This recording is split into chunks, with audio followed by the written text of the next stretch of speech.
Welcome और welcome back to learn talkies.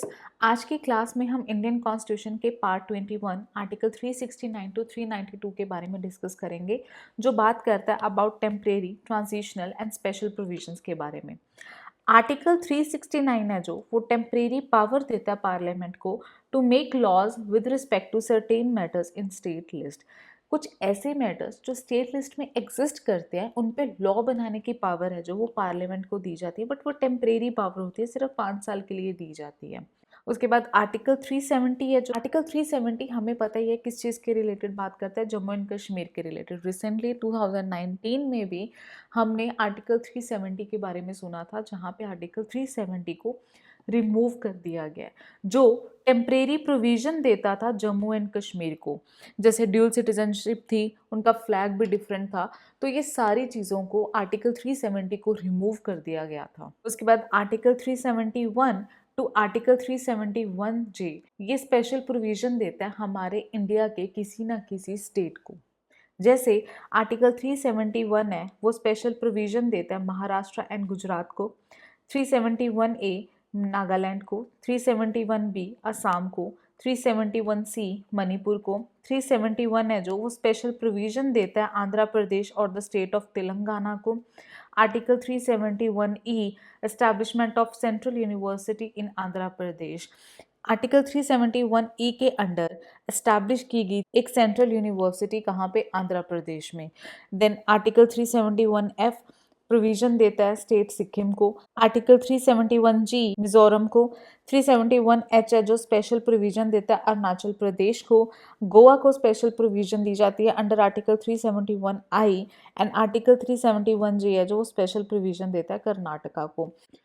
Okay, so next article है जो article 372, वो बात करता है कि जो हमारे लॉज थे, जो हमारा कॉन्स्टिट्यूशन बनने से पहले लॉज थे, या फिर जो हमारे इंडिपेंडेंस से पहले लॉ बनाए गए थे ब्रिटिश गवर्नमेंट के द्वारा, वो लॉ को उन्होंने क्या बोला कि कंटिन्यू किए जाएंगे, उन्हें हम अडेप्ट करेंगे कुछ टाइम के लिए।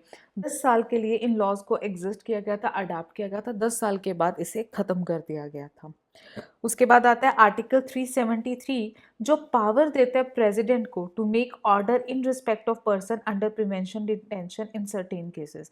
अगर प्रेसिडेंट को लगता है कि अगर कोई पर्सन है, वो कोई भी ऑफेंस कर रहा है, कोई भी क्राइम कर रहा है जो हमारे कंट्री को अफेक्ट कर सकता है, तो प्रेसिडेंट को ये पावर दी गई है अंडर आर्टिकल 373 कि वो ऑर्डर पास कर सकते हैं उस पर्सन को अरेस्ट करने का। उसके बाद आर्टिकल 374 क्या बोलता है, provision as to judges of the federal court and proceeding pending in the federal court or before his majesty in council। Federal court है जो वो इंडिपेंडेंस से पहले होते थे, आज उनको सुप्रीम कोर्ट के नाम से जाना जाता है। तो यहाँ पे क्या बोला है आर्टिकल 374 में कि जो फेडरल कोर्ट थे वो इंडिपेंडेंस के बाद भी हमारे जो है कंटिन्यू किए जाएंगे। जो वहाँ के जजेस थे या जो भी केसेस वहाँ पे चल रहे थे, जो भी प्रोसीडिंग चल रही थी, वो इंडिपेंडेंस के बाद भी कंटिन्यू की जाएगी, उन्हें ख़त्म नहीं किया जाएगा। उसके बाद आर्टिकल 375 है जो ये चीज़ बोलता है कि इंडिपेंडेंस से पहले जितने भी कोर्ट थे, अथॉरिटीज़ थी, ऑफिसर थे, उनको भी कंटिन्यू किया जाएगा, उनके फंक्शंस को भी कंटिन्यू ही किया जाएगा। उसके बाद आर्टिकल 376 है वो हमारे हाई कोर्ट के जजेस को प्रोविजंस देने की बात करता है।